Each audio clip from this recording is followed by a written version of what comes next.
ದೇವರ ಪರಿಶುದ್ಧ ನಾಮಕ್ಕೆ ಸ್ತೋತ್ರವಾಗಲಿ. ಕರ್ತನಲ್ಲಿ ಪ್ರಿಯರೇ, ನಮ್ಮ ರಕ್ಷಕನಾದ ಯೇಸು ಕ್ರಿಸ್ತನ ಹೆಸರಿನಲ್ಲಿ ನಿಮಗೆ ಈ ದಿನದ ವಾಕ್ಯ ಧ್ಯಾನಕ್ಕಾಗಿ ಸ್ವಾಗತ. ಪ್ರಾರ್ಥನೆ ಮಾಡೋಣ. ಸರ್ವಸೃಷ್ಟಿಕರ್ತನೆ, ಮಹೋನ್ನತನಾದ ತಂದೆಯೇ, ಈ ವಾಕ್ಯ ಸಂದೇಶದಲ್ಲಿ ನಮ್ಮ ಜೊತೆ ಇದ್ದು ನಮ್ಮನ್ನು ಆಶೀರ್ವದಿಸು.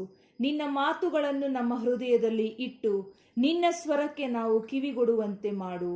ನಮ್ಮ ಜೀವನದ ಯಾವುದೇ ಸಂದರ್ಭದಲ್ಲೂ ನಾವು ನಿನ್ನನ್ನೇ ದೃಷ್ಟಿಸಿ ನಿನ್ನನ್ನೇ ಆತುಕೊಳ್ಳುವಂತಹ ಕೃಪೆ ನೀಡು. ಯೇಸುವಿನ ಹೆಸರಿನಲ್ಲಿ ಬೇಡಿ ಹೊಂದಿದ್ದೇವೆ ತಂದೆಯೇ, ಆಮೇನ್. ಕರ್ತನಲ್ಲಿ ಪ್ರಿಯರೇ, ಇಂದು ನಾವು ಯೇಸುವನ್ನೇ ದೃಷ್ಟಿ ಇಟ್ಟು ನಡೆಯಿರಿ ಎನ್ನುವ ವಾಕ್ಯದ ಮೂಲಕ ನಿಮ್ಮೊಟ್ಟಿಗೆ ಮಾತನಾಡುತ್ತೇನೆ.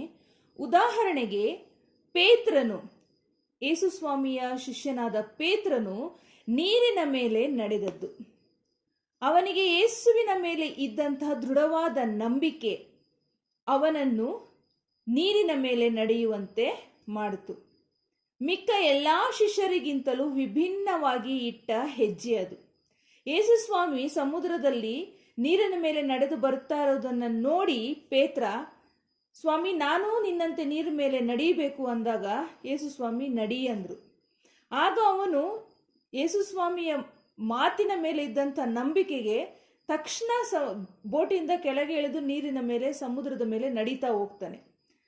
ಎಲ್ಲಿವರೆಗೂ ಅವನು ಯೇಸು ಸ್ವಾಮಿನ ದೃಷ್ಟಿ ಇಟ್ಟು ನೀರಿನ ಮೇಲೆ ನಡ್ಕೊಂಡು ಹೋಗ್ತಾ ಇರ್ತಾನೆ, ಅಲ್ಲಿವರೆಗೂ ಅವನು ಸುರಕ್ಷಿತವಾಗಿ ನೀರಲ್ಲಿ ಮುಳುಗದೇನೆ ಅದ್ಭುತವಾದ ರೀತಿಯಲ್ಲಿ ನೀರಿನ ಮೇಲೆ ನಡ್ಕೊಂಡು ಹೋಗ್ತಾನೆ. ಯಾವಾಗ ಅವನು ಸಮುದ್ರದ ಅಲೆಗಳ ರಭಸದ ಕಡೆಗೆ ಕಿವಿಗೊಡ್ತಾನೆ, ಆಗ ಭಯ ಪಡ್ತಾನೆ. ಆಗ ಯೇಸು ಸ್ವಾಮಿ ಮೇಲಿಂದ ದೃಷ್ಟಿ ಸಮುದ್ರದ ಅಲೆಗಳು ಆ ರಭಸದ ಕಡೆ ಹೋಗ್ತದೆ. ಆವಾಗ ಅವನು ಮುಳುಗೋದಿಕ್ಕೆ ಪ್ರಾರಂಭಿಸ್ತಾನೆ.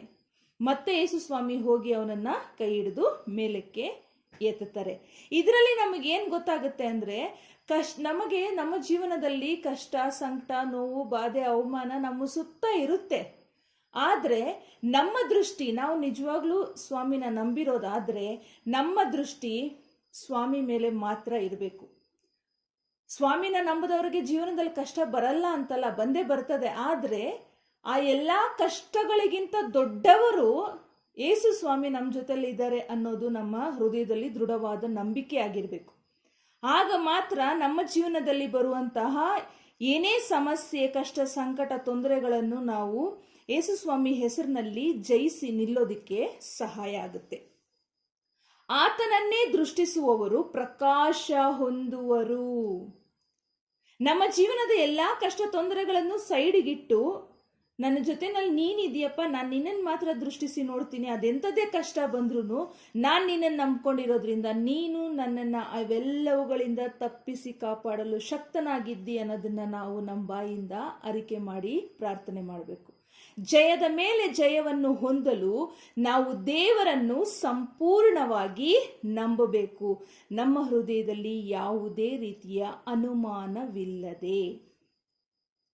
ಯೋಹಾನನು ಬರೆದ ಸುವಾರ್ತೆ 10ನೇ ಅಧ್ಯಾಯ 26ರಿಂದ 28ನೇ ವಚನಗಳಲ್ಲಿ ಈ ರೀತಿಯಾಗಿ ಬರೆಯಲ್ಪಟ್ಟಿದೆ: ನೀವು ನನ್ನ ಕುರಿಗಳಿಗೆ ಸೇರಿದವರಲ್ಲವಾದದ್ದರಿಂದ, ನೀವು ನನ್ನ ಕುರಿಗಳಿಗೆ ಸೇರಿದವರಲ್ಲವಾದದ್ದರಿಂದ ನಂಬದೇ ಇದ್ದೀರಿ.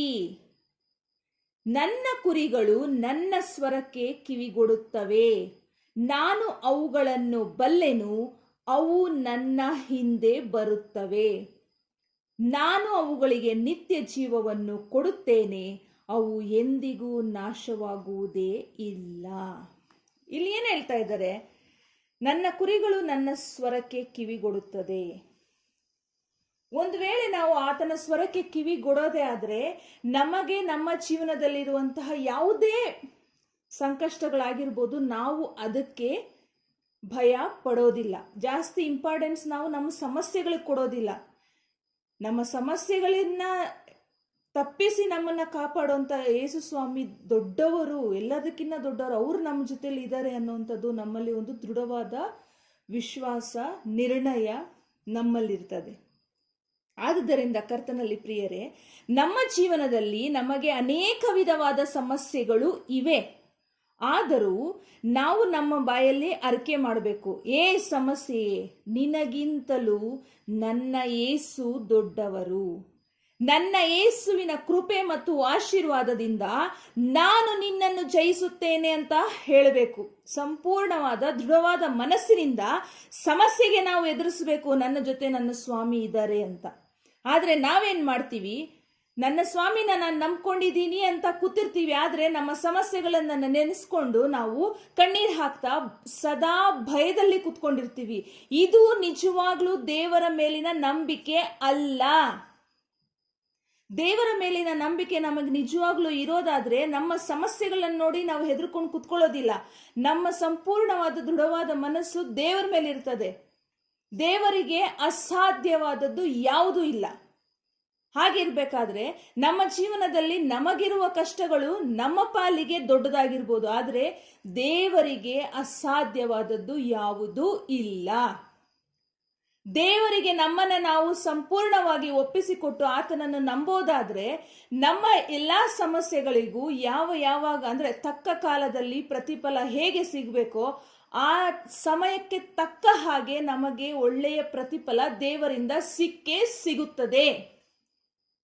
ಇದನ್ನ ನಾವು ಹೃದಯದಲ್ಲಿ ನಂಬಬೇಕು. ಉದಾಹರಣೆಗೆ, ನಮಗಿರುವ ಯಾವುದೇ ಸಮಸ್ಯೆ ಆಗಿರಬಹುದು, ಅನಾರೋಗ್ಯ, ಸಹಿಸಲಾಗದ ಸಾಲಗಳ ಬಾಧೆ, ಶತ್ರುಗಳ ಕಾಟ, ಮಕ್ಕಳ ವಿದ್ಯಾಭ್ಯಾಸ, ನಮ್ಮವರು ದಾರಿ ತಪ್ಪಿದ ಪರಿಸ್ಥಿತಿ.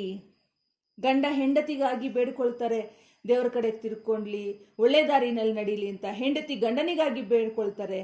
ಮತ್ತೆ ತಂದೆ ತಾಯಿ ಮಕ್ಕಳಿಗೋಸ್ಕರ ಬೇಡ್ಕೊಂತಾ ಇದ್ದಾರೆ, ತಂದೆ ತಾಯಿ ಮಕ್ಕಳು ದಾರಿ ತಪ್ಪಿ ಹೋಗಿದ್ದಾರೆ, ನಮ್ಮ ಕೈಗೆ ಸಿಗ್ತಾ ಇಲ್ಲ, ದಯವಿಟ್ಟು ಪ್ರಾರ್ಥನೆ ಮಾಡ್ರಿ ಅಂತ.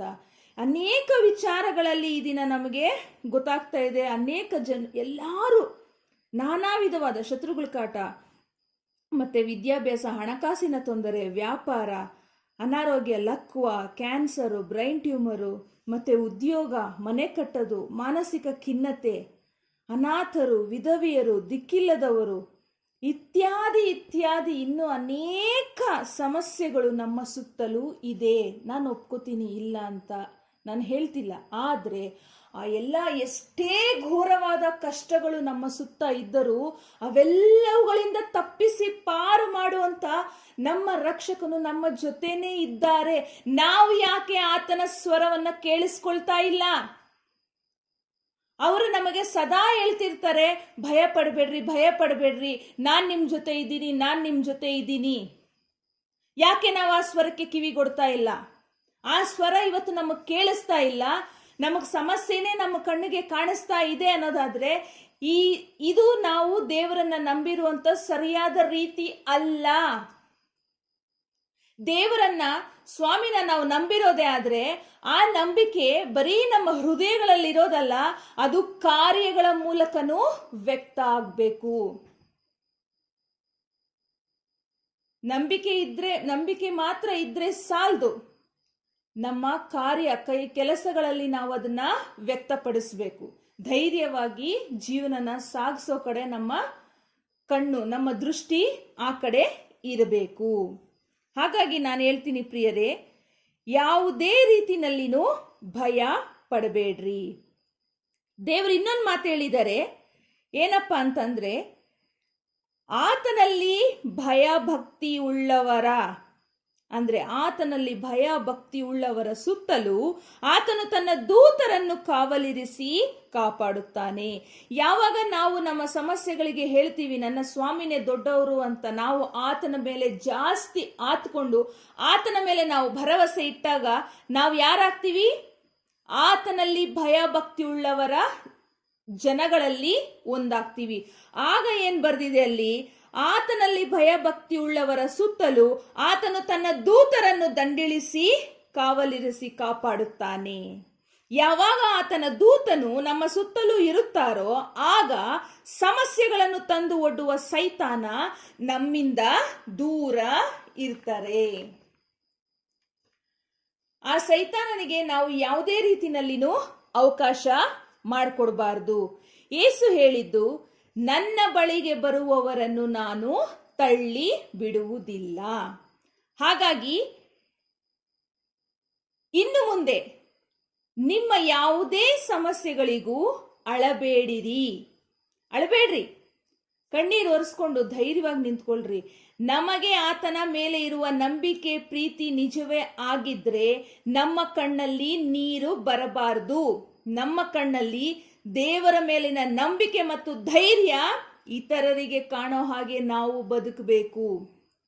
ಹಾಗಾಗಿ ನೀವು ಪ್ರಾರ್ಥನೆ ಮಾಡಬೇಕಾದ್ರೆ ಇನ್ನು ಮುಂದೆ ಹೀಗೆ ಮಾಡ್ರಿ. ಕಣ್ಣೀರನ್ನ ಒರೆಸ್ಕೊಂಡ್ರಿ, ಧೈರ್ಯನ ಹೃದಯದಲ್ಲಿ ತುಂಬಿಕೊಂಡ್ರಿ. ತಂದೆಯಾದ ದೇವರೇ, ಈ ಲೋಕದ ಯಾವ ಸಮಸ್ಯೆಯು ನಿನ್ನಿಂದ ನಾನು ಅಗಲದಂತೆ, ಆ ಸಮಸ್ಯೆ ನನ್ನನ್ನು ನಿನ್ನಿಂದ ಅಗಲಿಸದಂತೆ ಕಾಪಾಡು.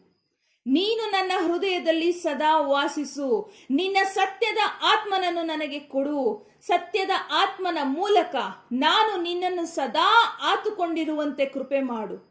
ಆ ಸತ್ಯದ ಆತ್ಮನ ಮೂಲಕ ನನ್ನ ಜೀವನವನ್ನು ಒಳ್ಳೆ ದಾರಿನಲ್ಲಿ ನೀನು ನಡೆಸು ಅಂತ ಕೇಳ್ಕೊಳ್ಬೇಕು. ಹಾಗಾಗಿ ದಯವಿಟ್ಟು ಹೇಳ್ತೀನಿ, ಸ್ವಾಮಿನ ನಾವು ನಂಬಿರೋದು ನಿಜನೇ ಆಗಿದ್ರೆ ನಮ್ಮ ಕಣ್ಣಲ್ಲಿ ನೀರು ಬರಬಾರ್ದು. ನಮ್ಮ ಕಣ್ಣಲ್ಲಿ ಧೈರ್ಯ ತುಂಬಿರಬೇಕು. ನಮ್ಮ ಹೃದಯದಲ್ಲಿ ಆತನ ಮೇಲಿರುವ ನಂಬಿಕೆ ದೃಢವಾಗಬೇಕು. ಹಾಗಾಗಿ ಕಣ್ಣೀರನ್ನು ಒರೆಸ್ಕೊಂಡು ಕರ್ತನಲ್ಲಿ ಆನಂದ ಪಡಬೇಕು, ಧೈರ್ಯವಾಗಿರಬೇಕು. ಸ್ತುತಿ ಸ್ತೋತ್ರಗಳೊಂದಿಗೆ ಆತನನ್ನು ನಾವು ಕೊಂಡಾಡಬೇಕು. ಕಣ್ಣೀರು ಗೋಳಾಟದ ಬದಲು ಸ್ತುತಿ ಸ್ತೋತ್ರ ನಮ್ಮ ಬಾಯಲ್ಲಿ ಮತ್ತು ಮನಸ್ಸುಗಳಲ್ಲಿ ತುಂಬಿರಬೇಕು. ಯೇಸು ಸ್ವಾಮಿಯ ಹೆಸರಿನಲ್ಲಿ ತುಂಬಿರಬೇಕು. ಅಳು ಯಾವಾಗ ಬರುತ್ತೆ? ಭಯ ಜಾಸ್ತಿ ಆದಾಗ ದೇವರ ಮೇಲಿರೋ ನಂಬಿಕೆ ನಮಗೆ ಕಡಿಮೆ ಆಗಿನೇ ಕಾಣೋದೇನು ಇರೋದು ಅದೇ. ಯಾವಾಗ ಧೈರ್ಯ ಅಂದ್ರೆ ಯಾವಾಗ ನಮಗೆ ಸ್ವಾಮಿ ಮೇಲಿರೋ ನಂಬಿಕೆ ನಮಗೆ ಗೊತ್ತಿಲ್ದಂಗೆ ಕಡಿಮೆ ಆಗುತ್ತೋ ಆವಾಗಲೇ ನಮ್ಮ ಜೀವನದಲ್ಲಿ ಭಯ ಸ್ಟಾರ್ಟ್ ಆಗೋದು. ಯಾವಾಗ ಸ್ವಾಮಿ ಮೇಲೆ ನಮಗೆ ದೃಢವಾದ ನಂಬಿಕೆ ಇರುತ್ತೋ ಆವಾಗ ನಾವು ದೃಢವಾಗಿರ್ತೀವಿ. ಭಯಕ್ಕೆ ಆಸ್ಪದ ನಾವು ಮಾಡಿಕೊಡೋದಿಲ್ಲ. ಯಾವಾಗ ನಾವು ಕರ್ತನಲ್ಲಿ ದೃಢವಾಗಿ ನಿಂತ್ಕೊಳ್ತೀವಿ ಆವಾಗ ದೇವರು ಆದಷ್ಟು ಬೇಗ ನಮ್ಮ ಸಮಸ್ಯೆಗಳಿಗೆ ಒಂದು ಪರಿಹಾರ ಕೊಡ್ತಾರೆ. ಹಾಗಾಗಿ ಧೈರ್ಯವಾಗಿರ್ರಿ. ಈ ದಿನ ವಾಕ್ಯ ಕೊಟ್ಟಂತ ತಂದೆಗೆ ಸ್ತೋತ್ರವಾಗಲಿ. ಪ್ರಾರ್ಥನೆ ಮಾಡೋಣ. ಪರಿಶುದ್ಧನಾದ ತಂದೆಯೇ, ನಿನ್ನ ಪರಿಶುದ್ಧ ನಾಮಕ್ಕೆ ಸ್ತೋತ್ರವಾಗಲಿ. ಈ ವಾಕ್ಯವನ್ನು ಕೇಳುವುದಕ್ಕೆ ಕೊಟ್ಟ ಸಮಯಕ್ಕಾಗಿ ಸ್ತೋತ್ರ. ನಮ್ಮೊಂದಿಗೆ ಮಾತಾಡಿದ್ದಕ್ಕಾಗಿ ಸ್ತೋತ್ರ. ನಿನ್ನ ಸ್ವರವನ್ನು ಕೇಳುತ್ತಿದ್ದೇವೆ. ನಮ್ಮನ್ನು ನಿನ್ನ ಮಂದೆಗೆ ಸೇರಿಸಿ ರಕ್ಷಿಸು. ನಿನ್ನ ಬೆಳಕು ನಮ್ಮಲ್ಲಿ ಪ್ರಕಾಶಿಸಲಿ.